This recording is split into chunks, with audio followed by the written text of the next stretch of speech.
There you are. Okay, so we are going to go live in a little bit here. Oop, there it is. Got a nice, cool, very vibey green screen city street going on. So I'm very excited. We're going to start our very first ever live reading. Normally I would be doing it from my phone, but I couldn't get it working on my phone. So we're doing it on the laptop. Hopefully it's okay, picture quality, and you guys can hear me okay. I'm very excited. I've printed out the book. So I have a timer. We're not going to go forever long. However, because I want to have this whole book read by the re-release date of December 29th, I am going to see how long it takes to read today. And then after we're done reading this today, I'm going to go ahead and kind of map out how many days a week I need to go live in order to meet that December 29th time frame. So I know a lot of you are very excited about getting ready to read. So I'm excited also. The question has been brought up to me that if some reason you're not able to join me live stream, is this going to be recorded? And thankfully, yes, YouTube does record it. I'm pretty confident there'll be some that you guys will miss because it's going to be an aggressive reading schedule. There's 119,000 words to this novel, which is a little longer than most urban fantasy novels. Well, I guess I would say it's at the high end of the urban fantasy novels. So you've got your lower end and then you've got the higher end, and this one's at the higher end. Most of my books are around, I would say about 80 to 90,000 words. So this one does top out at some of the higher one of the higher counts. But I feel like it's kind of needed because it's the first story. There's a lot of groundwork being laid and things to that effect. So I think it's worth it. And I think you're going to love it. I'm going to wait about, I'd say about 5-6 minutes before I actually get started with the reading, just to give anybody else a chance to hop on if they want to. If anybody lives like me, you're probably running around at the last minute trying to do a million things. And I get that. So, in fact, right before this broadcast, I had my family over. We were doing our Thanksgiving celebration, and they just left about 15 minutes ago. And my sister-in-law, soon to be, we went in the bedroom with me and we tried these fake eyelashes out. You probably can't see them. It probably just looks like, you know, this is what people are supposed to look like. But I guarantee you that there are little caterpillars on my eyelashes right now. They are uncomfortable, but not to the point where I feel like they're going to bother me where I can't wear them. But don't be surprised if they don't make any more appearances in any more videos. You know what I'm saying? Also, don't be surprised if I'm like pulling them off right in the middle and setting them down. Don't get too grossed out. Because not a big fan of fake eyelashes at the moment, but we'll see how it works out.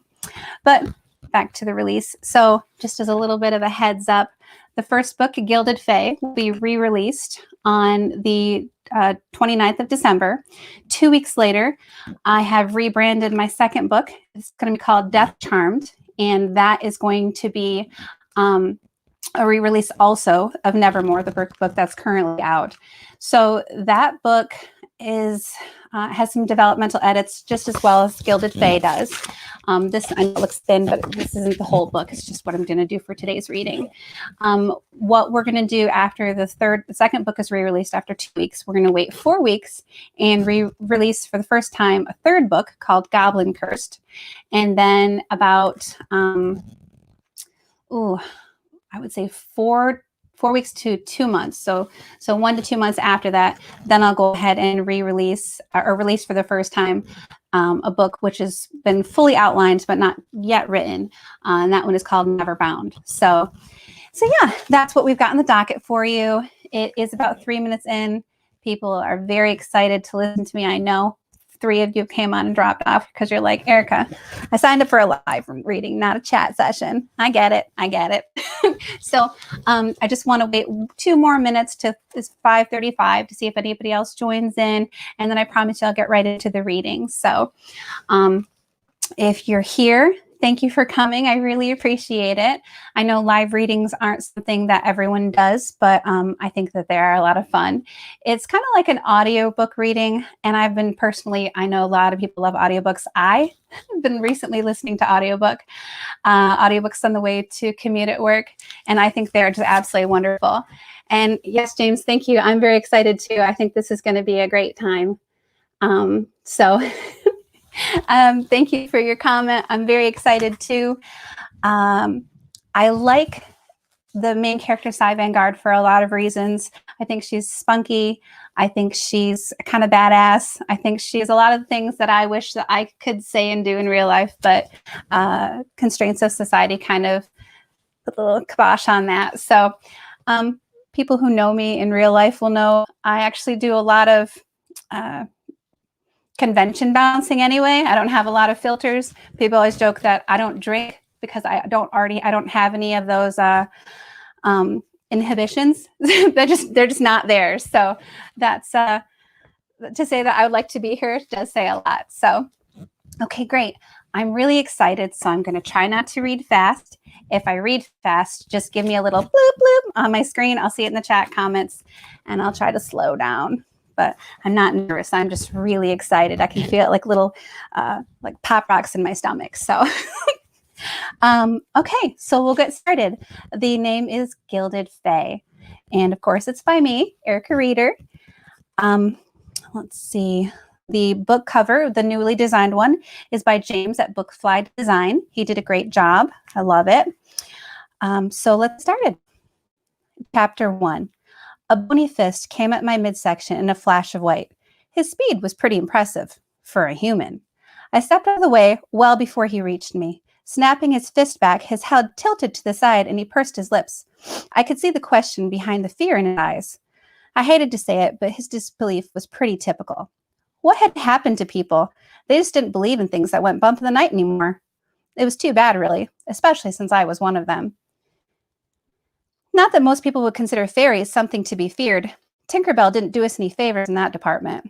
Most people had never met a fairy either, not even us wingless ones. We weren't like the boogeyman. He gave Scary its own zip code. Kick her ass, George, his friend egged him on from the sidelines. Either his eyes weren't working so well, or he didn't care much for his equally poor-dressed friend, George.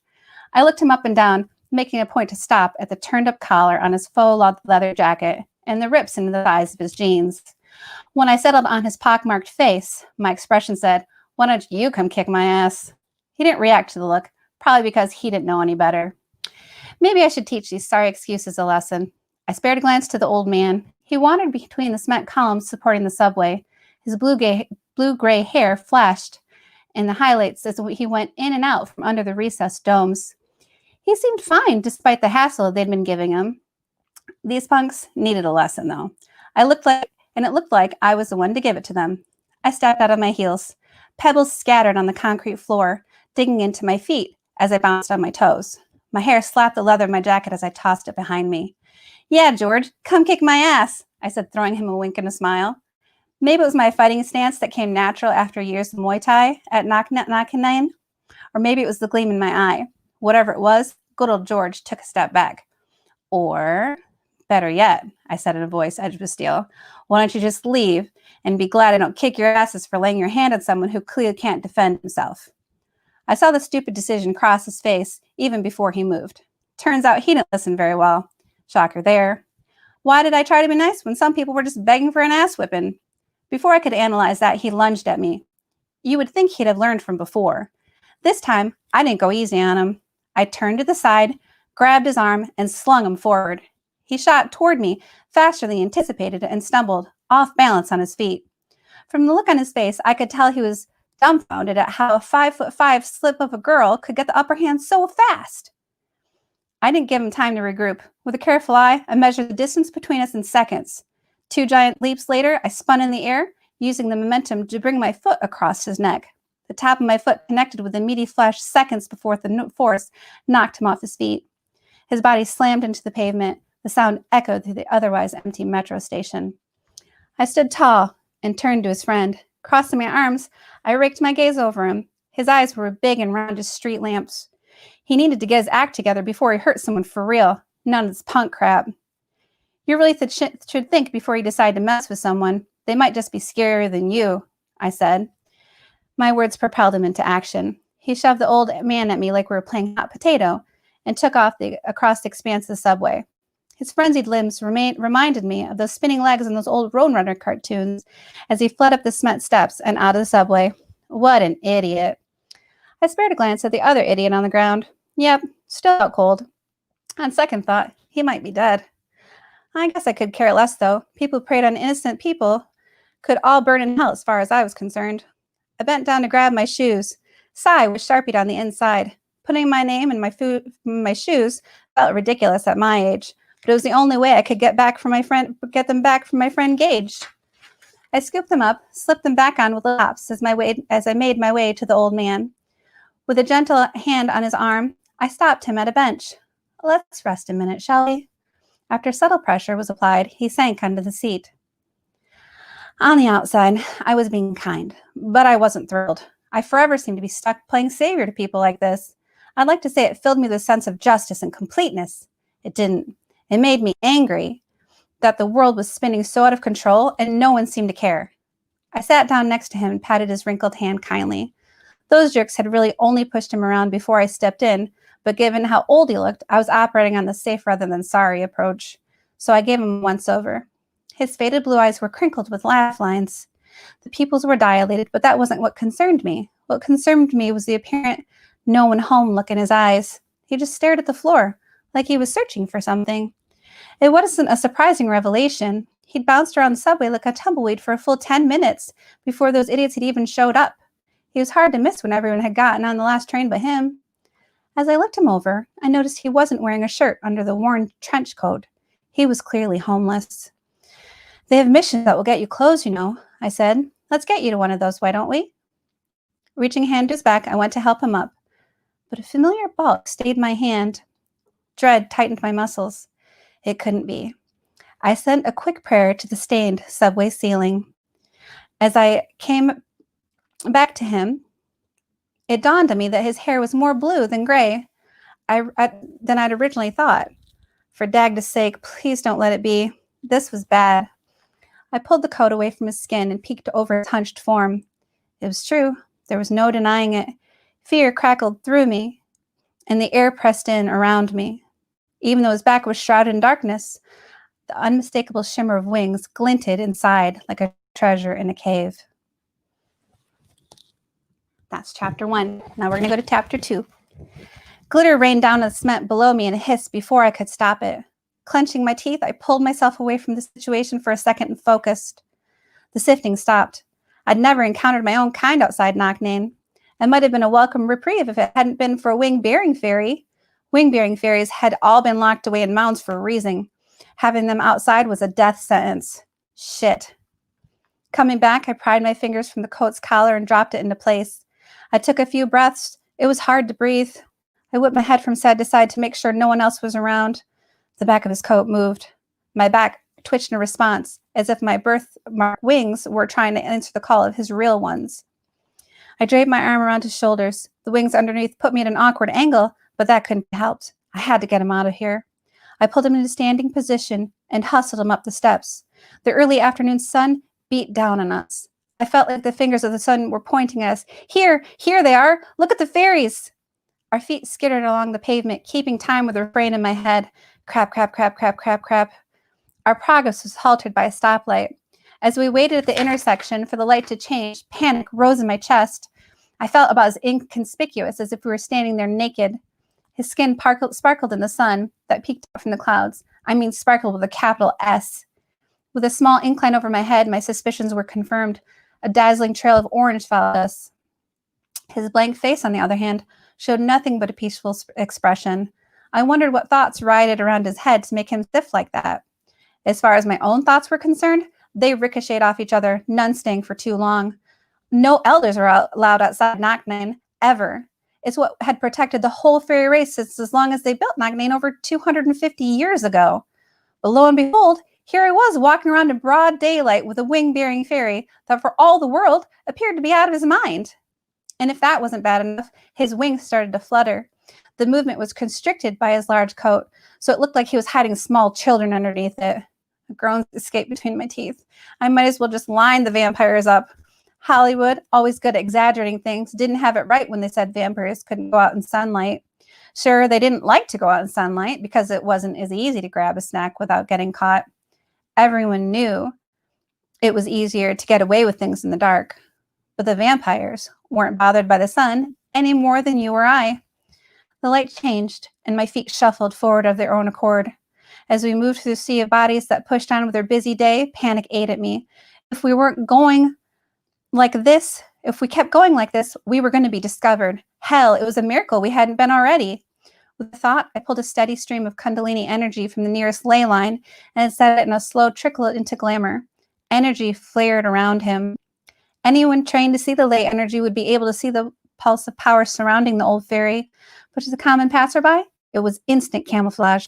He'd looked no more than like a hunched old man. I bit my lip as I looked back and found what I was afraid of. The trail of glitter was still there, and everywhere we went, it followed us. It was a beacon calling to vampires. I set my jaw. There was nothing I could do about it. I had to bring him somewhere, like now. Steering him around a hot dog stand, I racked my brain. A lady in a white fur coat did a double take at the trail of soot following us. Let her think what she would. I didn't have time to worry about her. Where was I supposed to bring him? My place? Not enough room by far. Gage's? A hysterical laugh burbled inside of me.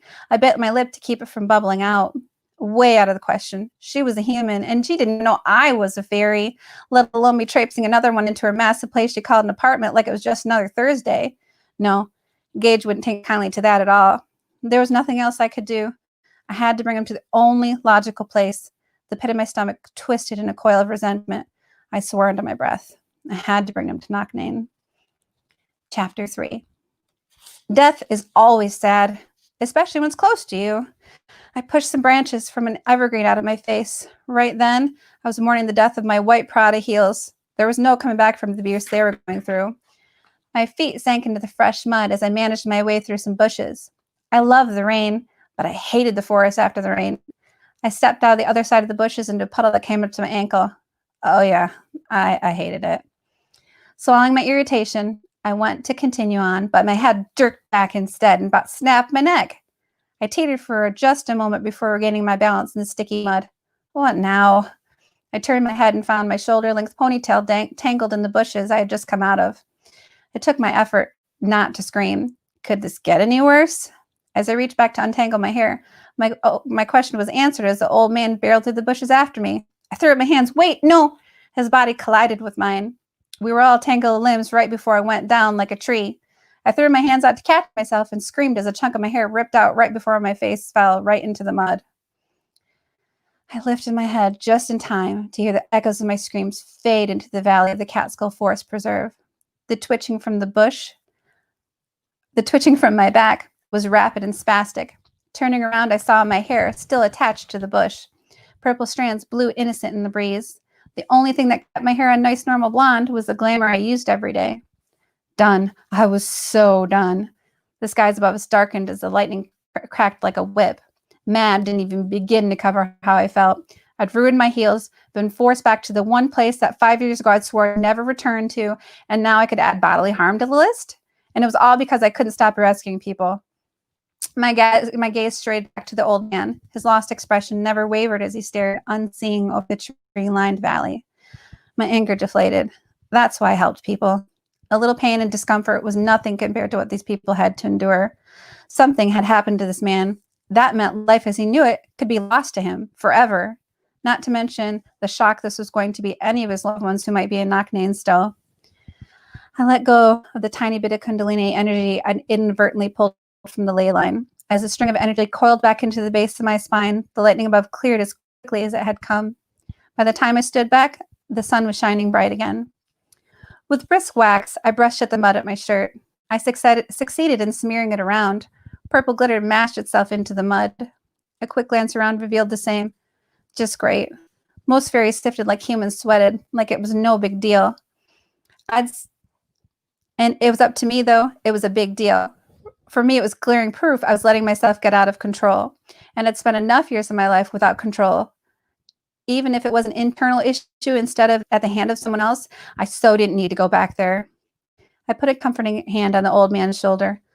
Let me get you inside. I turned to survey the clearing just as we entered. 3 massive boulders stood in the center. To anyone wandering through, they looked like just normal boulders. To fairies, they were the tribal lawn. They meant we'd reach Knocknane. Determined to get this over with, I slapped through the mud. In a blink, the muddy forest floor segued to a clearing of tall grasses. Reaching the boulders, I felt along the slippery surface for a spot to grip. I swallowed some irritation that flared when I found none. Instead of getting mad, I grabbed a hold of moss that covered the closest boulder and I pulled. The muscles of my arms shook as I pulled myself up. I sent a quick prayer that the moss wouldn't break and send me on my ass. My heels clacked on the stone as I fought for purchase. A few more grunts and pulls later, and I made it to the top. I plonked down on the stone. Despite all of my Muay Thai training, nobody could ever accuse me of being graceful. Perched on the top of the boulder, I felt a lot like a caterpillar in Alice in Wonderland as I looked at the trees all around us. With their cracked bark and identical green dome tops, the trees all blended into one another. The old man had taken a seat beneath one of them. He picked up dandelions with care and put them into little piles according to size. I scanned past him. Now, which tree showed the entrance? The entrance shifted all the time to make sure no one who stumbled upon it could get in. With a slow exhale, I let all of the air out of my lungs and focused. I used my peripheral vision to study each tree.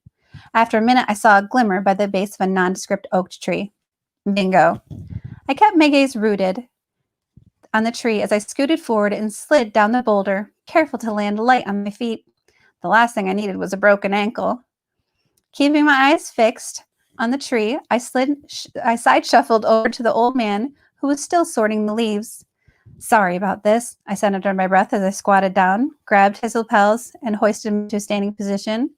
With the old fairy in tow, in what was sure the most disrespectful way I'd ever treated an elder, I made my way to the tree. At its base, I led him to the tree clockwise until I saw a hazy outline of the stairs shimmering. Only after I placed my foot on the stairs and gave him a little bit of a pat did I release his collar and usher him into the winding stairs. I wonder what kind of homecoming I would receive. Homecoming. That was rich. More like I'd be lucky if they didn't throw me out from the second I set foot in the place. I'd been known to bend to fairy law a teensy bit. I hadn't left on the best terms. We'd reached the 4th branch up when I stopped the old man with a hand on his arm. Trying to be gentler this time, I gave him an encouraging smile. I pounded against the tree 3 times with the flat of my hand. The rough bark bit into my skin, but I didn't stop. I finished the sequence with a kick to where the branch met the trunk. A knot hole in the trunk grew into the size of a full door in front of us. It swung open. Inside, 2 guards stood at attention, outfitted in medieval armor. Most fairies operated as if they were still living in the 18th century, which I suppose made sense considering that was the last time most of them had been outside Knocknane. Beneath the helmet's visor, I recognized the squinty eyes of my cousin Horace. I rapped on his helmet. Hey, Hory! He didn't respond, but I didn't wait for him to either. Hory was a rule follower. He wasn't going to talk while on duty. Boring. Even though he didn't say a word, I could feel his eyes on the old man as we moved into a dirt-packed tunnel. We were well out of sight by the time the tunnel opened into a large courtyard. Fairies dipped and flitted overhead. More winged and even non-winged fairies clattered and chattered in the grasses below. If the rainbow-colored hair didn't give away that they were fairy, the glint in their hair would have given away for sure. Whether their hair was the color of the white of the moon on a high night, or the green of the fresh grass around them, the sun's rays glinted off of the one thing that made them unmistakable fairy, shimmer. Not every strand shimmered, mind you, just some here and there, like they had tinsel in their hair. It was mesmerizing, if you didn't live around it every day.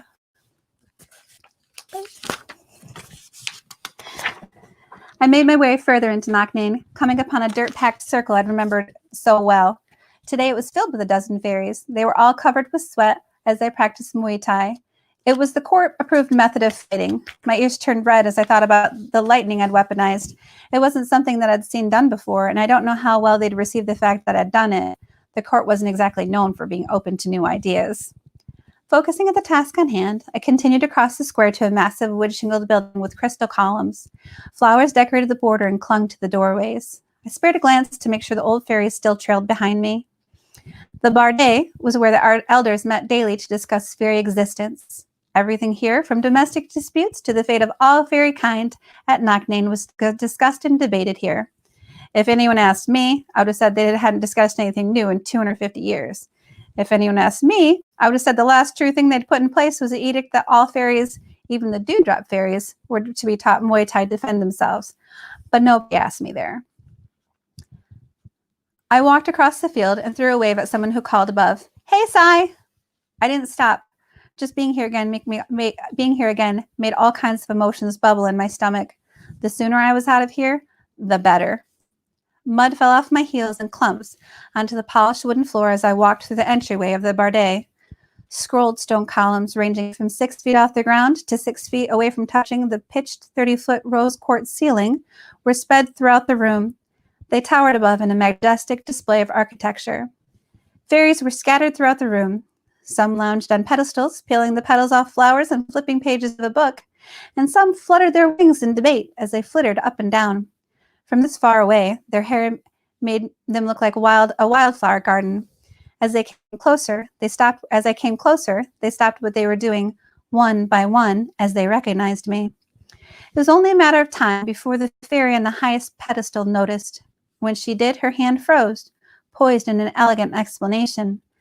The edge of her velvet dress brushed the top of the pedestal, and that was the only sound in the vast chamber as her gaze collided with mine. It was Annie, head of Knocknane, Queen of Munster, otherwise known as my mother. She struck a regal pose in her red dress overlay with glinted brown undercoat.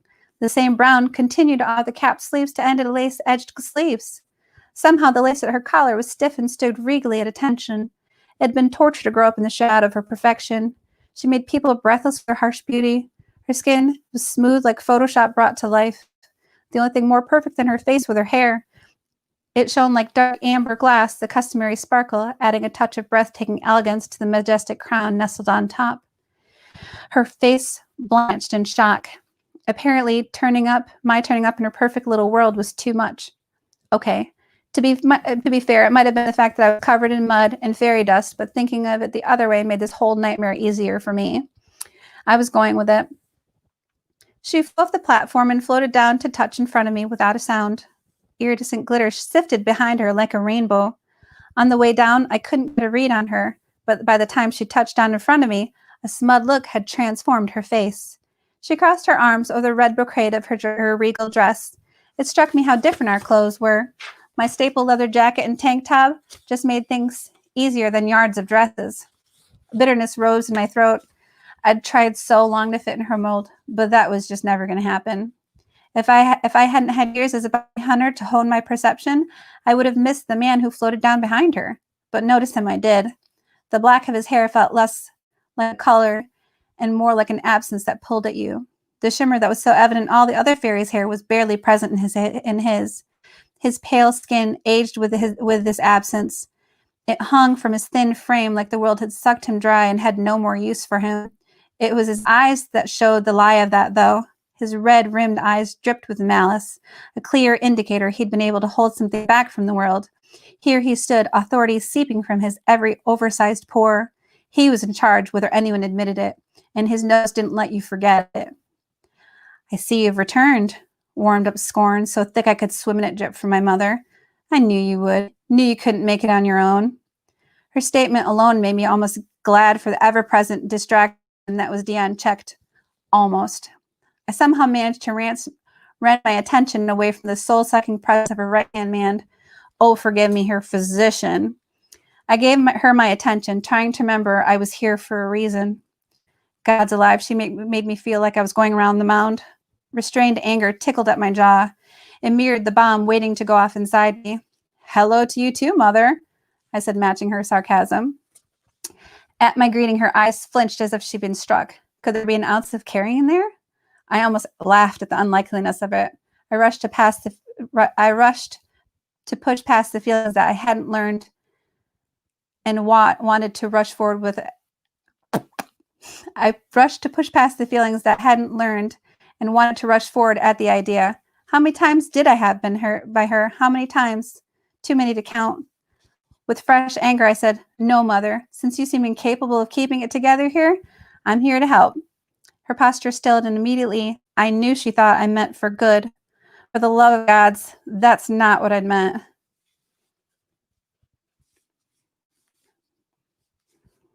I lost my place.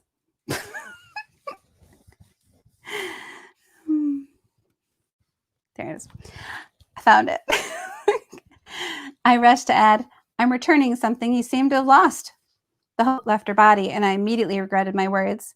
Maybe distance makes the heart grow fonder was true. The thought of having a real relationship with my mother made my heart beat fast in my chest. The fairies above twittered at my audacity, some sitting up to get a better view of the action, their movements sending Sif winking through the sunbeams filtering the bank of the windows behind me. They weren't concerning to me as much as Dion Check's reaction. He had killed his own children after all. His opulent velvet robes moved like they couldn't contain the fury that sprung up in him at my words. He wanted to hit me. It didn't take my uncanny ability to read people to see that. History told me. His voice cut through that viciously offended room with ease. "I see time has made you no less disrespectful." Propelled by his words, Mother's face flamed. Sif hissed it from her like a waterfall. It wasn't his words that bothered her. She had no problem with fresh string of insults towards me, especially if they were his. I'd embarrassed her in front of her adoring court. That insult could not be tolerated. Who was I to tell her that they hadn't been her adoring court for quite some time? That wasn't my place. Oblivious to the rush of glitter spilling from her, she said, "Your tongue's come loose in your absence. I suggest you watch what you say, lest you want me to cut it out." So much for any hope of a relationship with her. I wanted to say more, say that it didn't matter what she said anymore, that I was my own person, that I was happy to be out from under her cruel reign. I needed to say this and more. The need pulled at me. In the end, I said nothing. Mother was one to make good on her promises. She didn't say or do anything lightly. I clenched and unclenched my fists with the effort to keep my tongue, counting to 10 as a pool of sift flowing from her stopped just shy of touching the tips of my combat boots. But for Dagda's sake, she tried me. I hadn't home for a warm welcome, but in the back of my mind, I had a small hope that she wouldn't look at me with such malice anymore. After all, I'd thrived in a world where most fae regarded with fear. I didn't need to be in the inner circle to know her spies had told her. Bounty hunting wasn't a glamorous job, but people knew my name, and that said something. I didn't bother with her courtly demeanor and stifle the sigh that slid from me. I wasn't going to please her. I never had. It was because I didn't have wings. I know it is. She called me weak. It didn't matter that all the other fairies were being born without wings when I was born. It didn't matter that they'd all been born after me without wings. She held me during the height of her powers. She was queen. She was powerful. She was different. And I should have been too. When I wasn't, she blamed me, called me a lesser fae. I'd grown up my whole life believing it too. That long forgotten heartache turned in my gut. Bitterness that she could still play my emotions like I was her personal harp roiled through me. But I would never admit that to her. I don't care if I lived to be 1,000. With a start, I realized she was talking to me. Just great. I was gone for all this time, and I couldn't even pay attention for 2 minutes. She stared at me with an expectant look in her face, no doubt waiting for an answer. The problem was I hadn't heard her question. I tried not to feel like I was 12 again as I asked, "Come again?" For the second time, she said, dragging out each word like I was slow, "What are you going on about?" I went to point to the old man and realized he wasn't near me. Just great. I looked back, hoping he was at least close by. Thankfully, he was. He stopped at the door, was quite content to arrange flowers in one of the baskets there. I stopped back and grabbed his hand out of it. The crystal basket threw rainbows on the wooden walls as I guided him to the front of the room. "This is what I'm talking about," I said as I gave him a gentle push forward. Everyone gasped. I found him in a subway in New York City. My mother's eyes narrowed in speculation. Check's head cocked to the side in surprised recognition. This announcement sent the fairies clamoring. Their shouts and whispers crowded the room. One voice rose above the rest. "Harold?" The world fell away as a tall fairy with flowing blonde hair and a loose waist dress swooped down from a pedestal in the back. She alighted in front of him, a gold trail shimmering in her wake. It was Elder Elspeth. She'd given me soapy waters for Bubble when I was a kid. She would sit on her porch drinking strawberry wine and watch me dance in them. I thought for a second, but no, I didn't recall her having any living relatives. By the gods, it is you. I'd feared for so long. I feared... She tried again, her voice thick with emotion. I've prayed for this day. She flung her graceful arms around his stiff neck, her thick fall of forget-me-not blue hair winking in the excitement. Tears of joy streamed down her face. Wetness prickled at my own eyes as I saw the way she clutched at him. Her tears wet the leather of Harold's jacket as he remained rigid in her embrace. My stomach felt like lead. This day that she'd been looking forward to for so long was about to have a horrible twist. He stared off with the same blank expression he'd had since I found him. It took her a second to realize he wasn't returning her hug. Confused, she leaned her head back to look into his eyes. When she registered the emptiness there, panic crept into her voice. Harold? Darling? She unraveled my heart with the desperation in her pleas. I wasn't strong enough to watch this. I cleared my throat, partly to get her attention, and partly so I could speak past the brick that had formed in it. He's been like this since I found him. She turned to me, her dress jerking with the sudden movements. With a leap, she was in my face, her eyes spitting denial and rage. I knew the rage was fueled by fear. I didn't blame her for it. No, I don't believe you, she said. Her fists rose as her chin lowered. The words had come out as nothing more than a whisper. I'm sorry, Elder Elspeth, I said in the same hushed voice. At my words, tears welled in her eyes. As they fell in silent rivers down her cheeks, flower petals started to rain down around her. My heart wanted to fix things for this woman, the woman who'd given me so much in my time of need as a child. But my mind knew better. Some things couldn't be fixed. Chuck walked soundlessly around the two, as if trying to piece together a puzzle. Blood-red glitter flittered around him and followed him in a wordless question. The same question was no doubt on everyone's mind. What had happened to Harold? And why was he coming back now, of all time? My mother's voice rang out clear in the silence. Guinevere, Balmoral, present. A female and a male fairy with matching postures and swords glided down from the pedestals above to touch down like a feather in front of her. Your Highness, their voices met in flawless unison. I half expect them to salute. She pointed to Harold with a slender finger. Take him to the Tierman for treatment. See if there's anything you can salvage. Chuck stepped back from the scene with the fluidity of vomit. The two fairies flitted over to Harold and flanked him. They each grabbed an arm. Right behind them, Elder Elspeth laced her slender hands into the crooks of their arms. It might have looked like they were going to a dance, if it wasn't for her frail body yanking on their arms with all of her weight. They ignored her, an impenetrable wall. It was no surprise that her small frame fell away as they marched him out of the oak double doors. All she could do was flee after them. The uncharacteristic sobriety of the court made it all easier to hear her whole soul-ripping cries die as she followed them out. Chuck was right on my mother's heels as she turned the ferocity of her gaze on me. They all had the same question. Her green eyes, identical to mine, blazed. How? I knew what she meant. How would this happen to him? The problem was, I didn't have an answer for her. Instead of looking totally inept, I told her what I knew. Well, I originally thought these punks in the subway station had done it. Chuck's voice cut into my telling. Kill them. But, I stressed, continuing on to my mother like he hadn't spoken. I remember seeing him before the attack, and he appeared no different to me then. Her lips compressed this time, his hard, uncompromising eyes seeking me out. You will find who did this, and you will kill them. For Dagda's sake, could we keep to one overbearing ruler at a time? For some reason, it was always up to me to explain the impossible. With all due respect, Dean, Mother's voice cut through my words with the effectiveness of a sharpened blade. You heard the Grand Duke. It is time people realize the Fae are not to be trifled with. The matter is closed. Even though Chuck's lips didn't move, I could feel his triumph. He'd won. No matter how ridiculous the idea was, he'd won. The problem with your mom being queen was when she told you to do something, you had to do it, even if the idea was completely crazy. Like, oh, say, finding a figment of someone's imagination and killing it. But I somehow had to do it. It was an order from the state, punishable by a fate worse than death if I did not obey.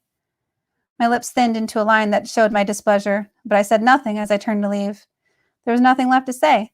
Nothing that would make this better, easier. No surprise there. Life could be summed up in one word since Father had died. Painful. I turned to leave. A soft touch on my leg stopped me in my tracks. I looked down to see a small hand catch my calf. Focusing my attention, I saw it was attached to innocent eyes and a strawberry red curly head. I crouched down, bringing my eyes level with the little fairy's piercing blue ones. Was she 20, 35? Her age was hard to tell, but my time on the outside told me it was closer to a human's 6 years. Is it vampires, Miss Princess? She asked me with narrowing eyes. By the trace amounts of pink glitter that dusted the air around her, I could tell it took everything in her to contain her racing emotions. She was scared. I bit my lip at her bravery. She spoke of vampires like other species, but whispered about the boogeyman. I understood why. For all the nightmares the boogeyman had birthed, he hadn't forced us into hiding.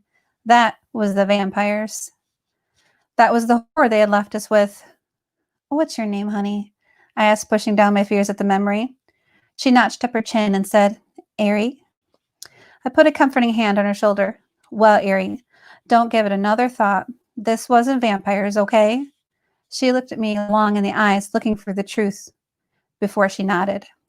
Satisfied, I rose, but her words froze me. I'm going to kill them, she said, a facade of calm over her layer of anger. I blinked down at her from my semi-upright position. The coldness in her statement chilled me to my bone, but I got it. She was done living her life in fear. I felt that, even at her young age, she felt it too. At my stillness, she sought to explain with a nod, the shine of her hair catching the light. The vampires, Miss Princess. I'm going to kill them. Her words prompted me to give her shoulder a gentle squeeze. Sometimes words couldn't help. All you had was reassurance. I just wish someone could reassure me. I didn't need reassurance about vampires, though. It had been long enough where I knew if I was careful, I could avoid them. No, the reassurance I needed was that I would find my place in this world, because gods knew it wasn't among these people. It wasn't with my mother, no matter how much my heart hurt at the thought. Okay, we have time for chapter 4. Chapter 4. It seemed like a crime to have to go to work after what I had been through today, but when the receptionist called saying Sully needed me, I went to my job at the Bountiful Hunter and Private Investigator Services. After all, they were paying my bills. Even though I knew better, I didn't knock. I didn't bother to suppress my smile at irritation when it pinched Sully's face. He hated when someone came in unannounced, and I loved to do things he hated. It made my day a little bit brighter. What's happening, Captain? I quipped as I strode in. He wasn't a captain per se, but he was my boss, and I liked the way it rolled off my tongue.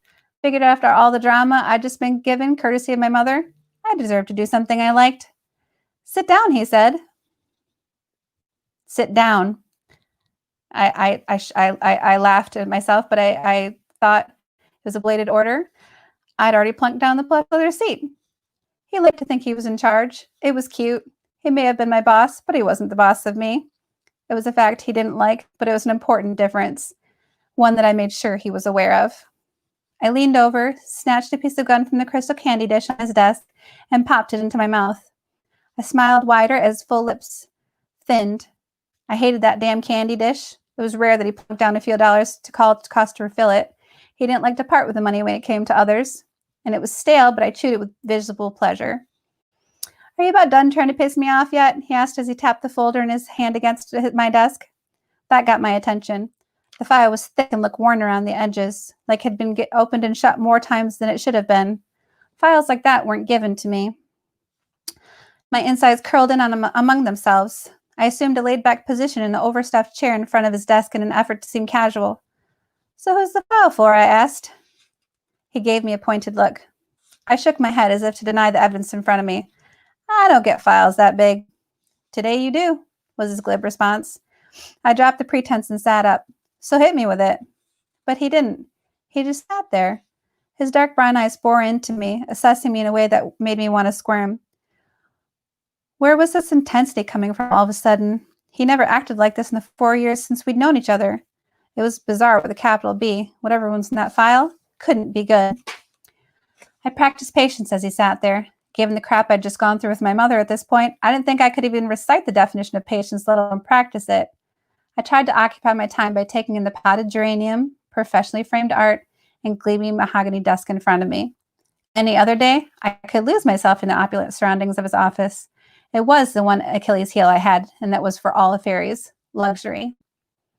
I tried to remind myself that he was the boss and entitled to have nicer things when he slapped the thick file down in front of me finally. I jumped a little, but tried to hide it by shifting in my seat. Any other day, he would have laughed that it scared me. He would have teased me about it for months. As the day wore on, it was becoming obvious today wasn't like any other day, though. I picked up the file. Dread clung to it, and I almost dropped at the sudden weight that filled me. Half a dozen pictures slipped out and cascaded to the floor. As I reached down to grab them, the collage struck me, white and black. The pale skin of death and the black of old blood. It took a few seconds before the pieces started falling into place in my brain as I recovered from shock. The face registered first. The mouth was open, gaped in a black hole of endless misery. The body flew into focus not seconds after. I shut my eyes and scooped up the pictures, grateful I hadn't eaten breakfast. After a few stabilizing breaths, I stood up, dropped the pictures back in the open folder, closed it, and pushed it away. What the hell, Sally? Why would you give this to me? My words tripped over themselves as they rushed out. He held his hands in a prayer style on his desk and opened them. They asked for you specifically, was his very inadequate reply. Me? I couldn't help but ask. I'd never had anyone ask specifically for me before when it was anything other than bounty hunting.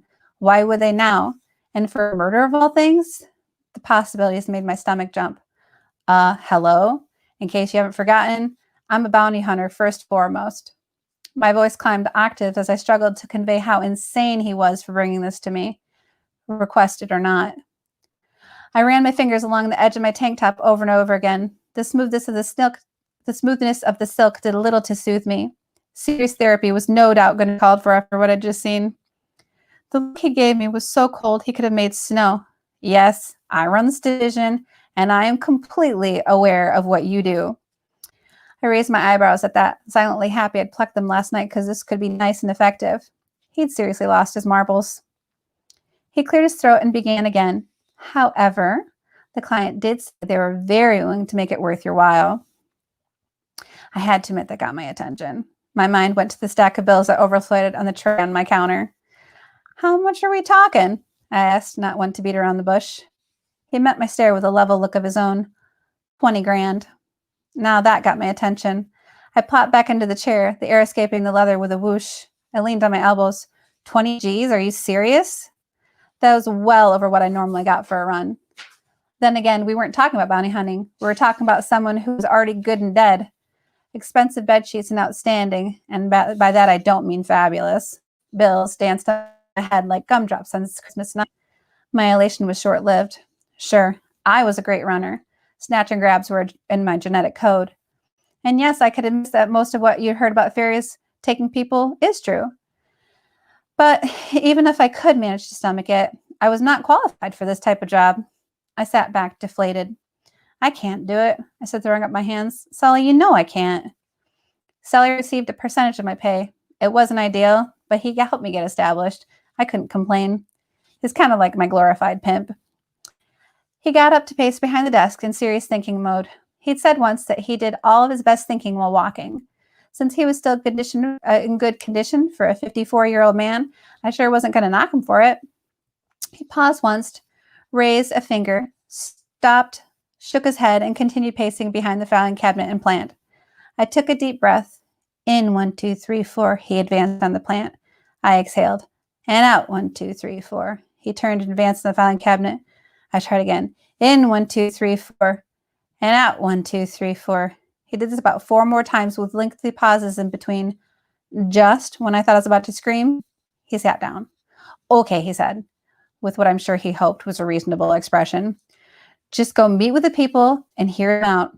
If you don't like the situation and think you can't help, just tell them you're sorry, but you can't do it. No hard feelings. He stopped. I knew the expression on my face was not kind, but he continued anyway. Look, you're my best runner. If anyone can do this, it's you. There's got to be a reason why they would ask for you. The clock behind me ticked in the silence as we stared at each other. I snatched the file from his desk and pushed it away from the too shiny surface. Horseshit, I grumbled to make sure he knew my exact feelings. Thanks, Sybil, he called after me. He was the only one besides my mother who called me by my full name. The last thing I saw before slamming the door with a satisfied thud was him smiling. He won't be smiling if he knew. He just handed me the keys to my ruin. That's chapter 4. Well, this next chapter is kind of long, but I think we have time. One more chapter. Okay, chapter 5. The window in my office rattled as I threw open the door and stormed in. I tossed the file onto the desk and didn't stop until I was in front of the window. Cars passed in the street below, and people moved in and out of the evening crush like busy ants. My back spasmed, and I felt something akin to an eyelash flutter tickling my insides where my tattoos were, or my wings should have been. It was as if I had wings and could feel them beating to the rhythm of my anger. The phantom limb was similar to a sensation amputees felt, the only difference being I hadn't ever had wings. It always came when my emotions were riding, and I didn't have to look down to know that purple sift spotted my arms as well. It took less to spark anger and sifting than to trigger the phantom limb. Sometimes I wish I hadn't evolved and I still had my wings like the fairies of old. How good would it have felt to fly high and beat my anger into exhausted submission? But no, instead, I got tattoo wings. I suppose I shouldn't be bitter. Almost every fairy for the last 250 years had been born without them. That's what had saved our species. But I did feel bitter. It made me feel less like a fairy. Probably because my mom. I gritted my teeth. I'm sure it was my recent visit that had me dwelling in old insecurities again. I had to find a way to get over them. But had I really ever been over them if they came back that easily? Shrugging the uncomfortable thought off, I pulled my focus back to the issue at hand. Did I really think I could take this case? I wasn't a private dick. Was I really contemplating doing this? No way in hell. Just the thought was ludicrous. A soft knock sounded on my door. I dropped my head to the cool glass. The head better not be Sully. I wanted to say a whole handful of things I shouldn't at the moment, and it was easier to get to work as part of the agency if I could get along with my boss. Bracing myself, I half turned to the door. Yeah? Sandy popped her head in. The set of my jaw didn't change. She was niceness personified, but I just wanted to be left alone. She tiptoed into the room. A shiny plastic bag swung gratefully from her capable hands. Fast food. Thank the gods. My whole body melted. She set the bag onto the desk with an impish smile. She reached the peg and pulled out 3 aluminum foil treasures. I thought you could use a little afternoon pick-me-up. As soon as she pulled them out, the smell of tacos pulled at me. She handed me one. I groaned out loud, unable to help myself. I put out my hand. Who was I kidding? I'd gladly have fought a troll for one of these. She slapped one into my hand, and I damn near cuddled it. Sandy, you're too good to me, I said, tacos bringing out the utter truth in me. I know, she said with a wink. She finished placing them into an irresistible arrangement on top of the plastic bag that now doubled as a placemat before she backed through the empty door. Enjoy. And hey, don't let Sully get to you. He's kind of a hard ass sometimes. I can be too, I admitted to the aluminum foil. I know, she said, but there was no judgment in her voice. She hadn't even closed the door before I was at my desk. The bag rustled as I leaned over and unwrapped it. The molotos from Ex Molichico sang back to me. Molotos was a fancy name for a puffy taco, and it was everything I'd ever wanted in life. Tossing the hard and completely flavorless gum into the garbage, satisfaction rolled over me as I took a sinful bite. Taco sauce dribbled down my hand. I licked it before it got away. God's alive, talk about incredible. As I ate, my mind went back to the problem at hand. Destroying my 3rd napkin, I wiped my face and swung my chair back around to stare out the window. It was my favorite place to think. Sully did have a point about making an assessment before I turned down the assignment. 20 grand was a lot to just blow off. And who knows why they wanted me specifically? What could it matter? They couldn't be Fae, could they? My mind worked through the Fae I knew on the outside. It was short list. Everyone I could think of was a hard no. Boyne was too much of a learner to reach out to anyone for anything. That left Millet. She and I hadn't been the best of terms, so that was unlikely. The reason didn't really matter. I didn't have much of a stomach for murder investigations, even if you didn't think about the blood, and I mean, who could not? They were way too emotionally laden for my taste. Things could get messy quickly. A flash of bright blue cracked through the office and then was gone. My stomach flipped. I hadn't seen that for years. I couldn't tell if it was anticipation or more anger that quaked my insides as I turned my chair back around. Draped across my desk, thankfully around my 2 remaining tacos, was a decidedly male fairy. His mammoth blue iridescent wings framed his tan body. His deep royal blue hair was spiked in every direction, like he'd been traveling through the spaces between, which he had been. That didn't hold my attention as much as the leanness of the muscles. They were all tight and compact in the right places. And right now, I was even with the centerpiece of it all, his white loincloth. I tried to tell myself as I stood up with grace, that I wasn't afraid, but I'm afraid it looked more like I jumped up. I couldn't help it. I didn't have it in me to sit that close to him, not while every blessed ripple jumped out and said hello. The sparkles all over his body may have helped that too.